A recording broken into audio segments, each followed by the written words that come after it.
Bonjour. Bienvenue. Merci beaucoup.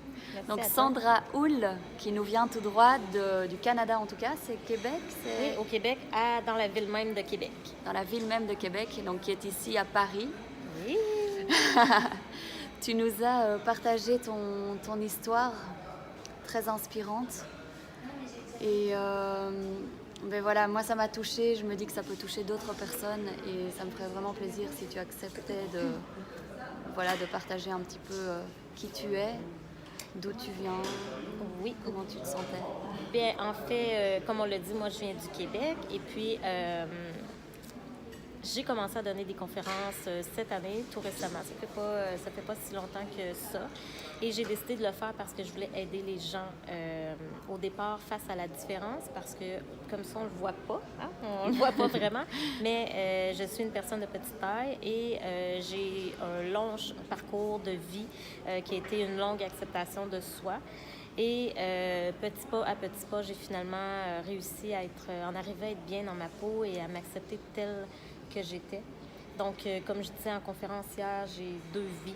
J'ai ma première vie qui est de 0 à 20 ans, où est-ce que ça a été l'enfer, où est-ce que j'avais zéro confiance en moi, très peu d'estime de moi. Je vivais beaucoup de rejet, j'ai vécu de l'abandon, puis tu sais, des paroles blessantes aussi, là.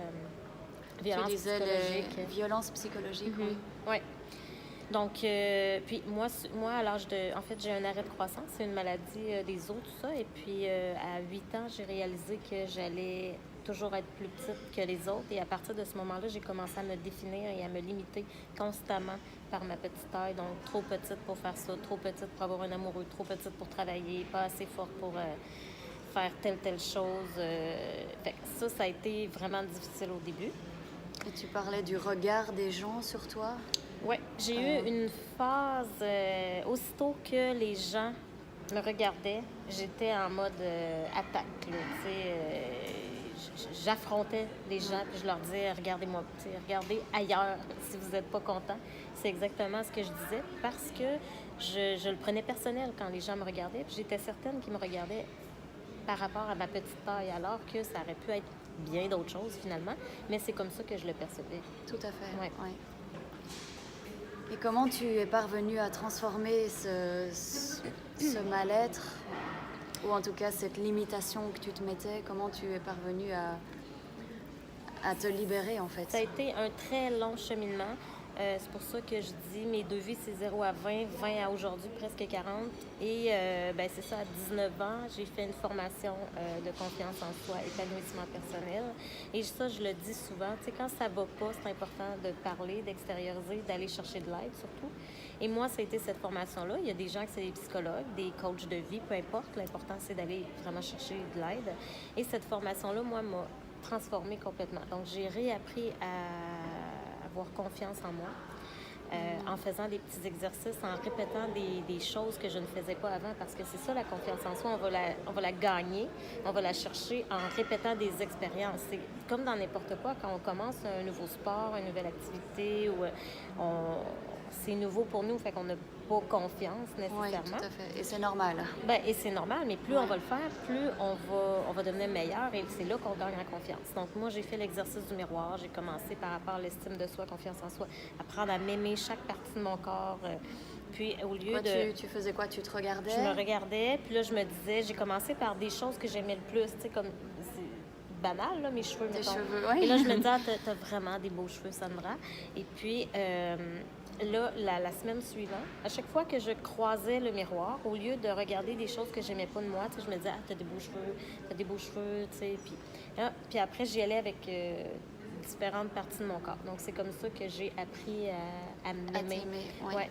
Mais, tu sais, il faut s'accorder de la valeur, il faut se donner de l'amour aussi, puis il faut arrêter de se juger constamment parce que on fait ça, on est porté à faire ça, l'être humain, assez facilement. Hein? Mm-hmm. Puis, dans cette formation-là, j'ai appris, tu sais, je veux dire, à changer ma pensée. Donc, aussitôt qu'on a une pensée négative qui survient dans notre esprit par « je serai jamais assez belle pour ça. Je serai jamais assez bon pour ça. » Mais aussitôt que ça se présente, c'est « Et si j'étais assez belle pour ça?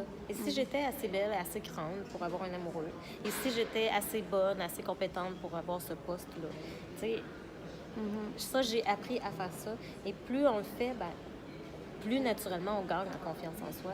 Et tu ouvres des portes et des possibilités aussi. Oui. Je pense que sinon, on se les ferme. Oui. Oui, oui. Et tu avais un rêve aussi, tu disais... Ben, comme j'explique dans ma conférence, c'est qu'à 19 ans, j'ai dû quitter le nid familial par obligation. Et là, mon père, j'ai sombré dans la dépression. Ça ne fonctionnait pas du tout. Et mon père est venu me voir et il m'a dit « J'aimerais que tu écrives tes rêves sur une feuille. » Et là, je ne savais pas vraiment quoi écrire. Fait que j'ai été chercher des choses qui, fondamentalement, à l'intérieur de moi, je voulais avoir dans ma vie, mais qui, dans ma tête, je ne pensais pas que je pourrais réussir à avoir tout ça. Et j'ai écrit que je voulais une maison, un amoureux, me marier avec mon amoureux, un chien et un emploi stable. Ça, c'était la base pour moi. Oui. Puis et ça te paraissait inaccessible? Bien, ça me paraissait inaccessible parce qu'à 19 ans, j'avais pas encore d'amoureux, j'avais pas de boulot parce qu'on m'engageait pas vu que j'étais de petite taille, on me jugeait, on pensait que j'allais pas être capable. Donc, tu sais, mon estime de moi baissait, là, tu sais, je voulais plus aller postuler pour des emplois. Tu avais l'impression qu'on te considérait comme une enfant ou comment tu c'est qu'ils doutaient de ma capacité à occuper le poste, mettons. C'était plus dans ce sens-là. D'accord. Puis souvent, des choses étaient hautes. Tu sais, quand on est étudiant, on veut des emplois étudiants,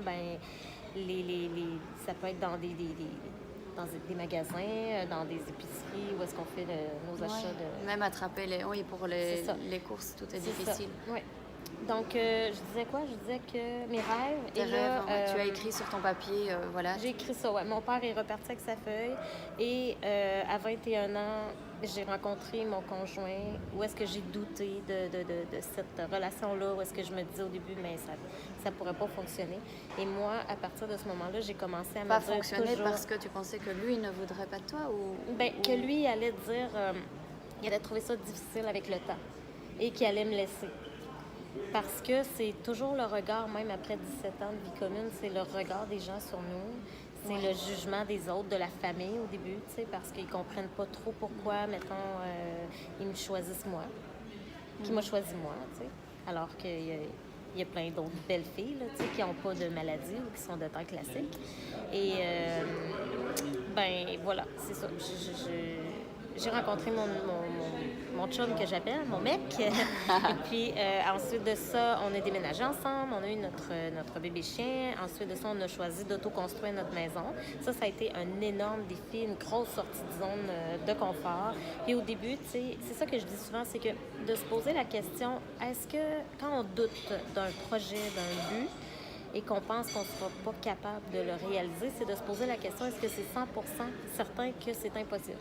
Que c'est 100% certain que c'est impossible que je réussisse pas ça.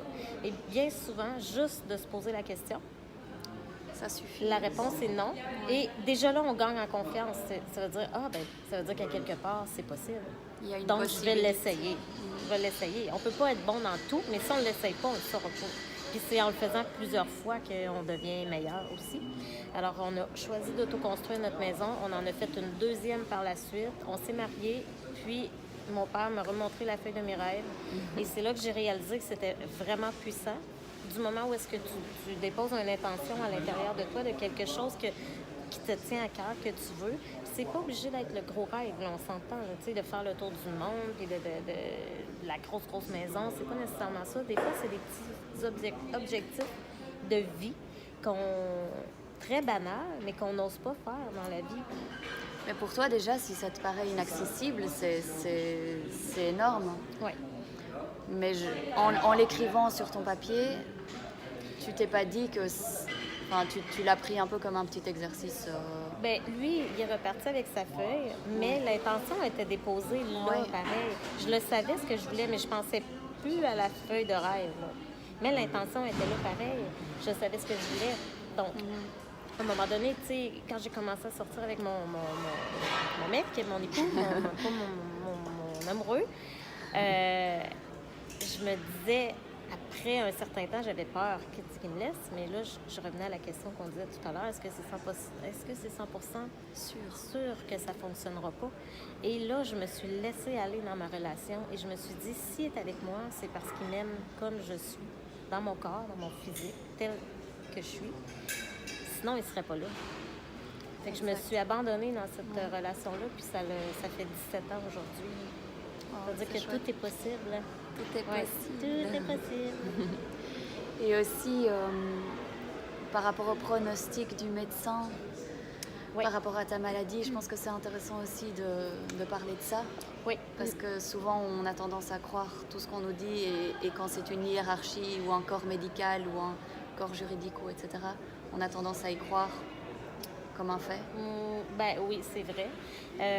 Moi, à l'âge de 5 ans, quand ils ont diagnostiqué la maladie, ils avaient dit à ma mère à cette époque-là que je perdrais l'usage de mes 4 membres, que je serais en fauteuil roulant et que mon espérance de vie était de 18 ans. Bon, elle Donc me l'a pas dit. plus d'usage des bras, plus d'usage des jambes et 18 ans de survie. De survie. Alors, on est reparti à la maison. Elle ne m'a jamais dit ça parce qu'elle voulait que je continue à vivre normalement. C'est sûr qu'il y a des deuils qui ont dû se faire par la maladie, là, les sports et tout ça, parce que mon corps, chaque articulation du corps est mal formée, donc ça occasionne beaucoup de douleur. Fait qu'à un moment donné, mon corps était plus capable de subvenir à tous les sports que je faisais. Et, c'était trop douloureux? Ah, c'était trop douloureux, oui. Puis là, il y a eu quelques opérations en cours de route pour changer les articulations, en mettre de nouvelles, parce qu'ils étaient trop usés prématurément. D'accord. Puis finalement, oui, il faut surveiller la colonne vertébrale, comme j'expliquais hier en conférence, parce qu'il pourrait y avoir une compression de la moelle épinière. Et là, je pourrais perdre l'usage de mes bras et de mes jambes. Mais pour le moment, ça va très bien. Bon, on ne sait pas l'avenir. Mais je pense pas à ça. Moi, je me lève pas le matin en pensant à ça. Je vis au jour le jour. C'est comme ça aujourd'hui, ça va bien. Puis oui, la douleur est là, mais on vit... Mais tu as en tout cas plus de 18 ans. Ben oui, puis quand ma mère elle me l'a dit, j'avais 19 ans. Et ma réaction, ça a été de faire « Ah, bon, ben, OK, c'est passé, la date est passée, donc on va vivre, tu sais, on va vivre. » Ça a été ça, ma réaction. Wow. Puis aujourd'hui, ben, ça fait 20 ans de ça. Ça fait 20 ans de ça, oui. Mais bravo. Non, mais c'est donc on c'est vraiment pas ça. Non, mais c'est aussi lié à un certain état d'esprit, je pense. Mais c'est que je me suis jamais arrêtée à dire « Oh mon Dieu, je vais mourir. » Tu sais, je connais quelqu'un, il s'est fait diagnostiquer le cancer. Il restait 3 mois à vivre. Ça fait 20 ans de ça, il est encore en vie. Tu sais, je sais pas si c'est une volonté, mais ça s'explique pas, hein, mais je veux dire, moi, un coup que ma mère m'a dit ça a été fini après. J'ai arrêté de penser à ça et j'ai jamais eu peur de mourir. J'ai déjà eu la peur de mourir quand j'étais jeune avant. C'est spécial, hein, pareil. Une chance que ma mère me l'avait jamais dit. Parce que sinon, je suis pas certaine que je serais ici encore aujourd'hui. T'as protégé. Oui. Elle a bien fait. Aujourd'hui, je suis reconnaissante qu'elle me l'ait pas dit, vraiment. Mais merci beaucoup en tout cas pour tout ton un partage. plaisir. Parce qu'aujourd'hui tu rayonnes plaisir. comme un soleil et c'est vrai que voilà, c'est un exemple en fait pour nous tous, oui. Mais merci, ça a été un plaisir d'être avec toi. Merci à toi. Et tu as écrit un livre aussi? Oui, j'ai écrit un livre. Je ne l'ai pas en main, mais Je suis tellement plus grande que nature. Oui. Avec la préface de Martin Latulippe.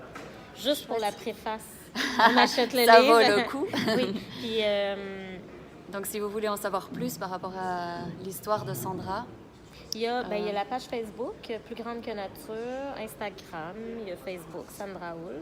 Le livre, il va être en librairie en France dès autour du 12-13 juin. À partir du 12-13 juin. Oui. Dans deux semaines. Fait que, waouh, c'est... Super! Ouais, je suis très contente. Félicitations! Merci. Merci beaucoup! Bye tout le monde! Bye bye!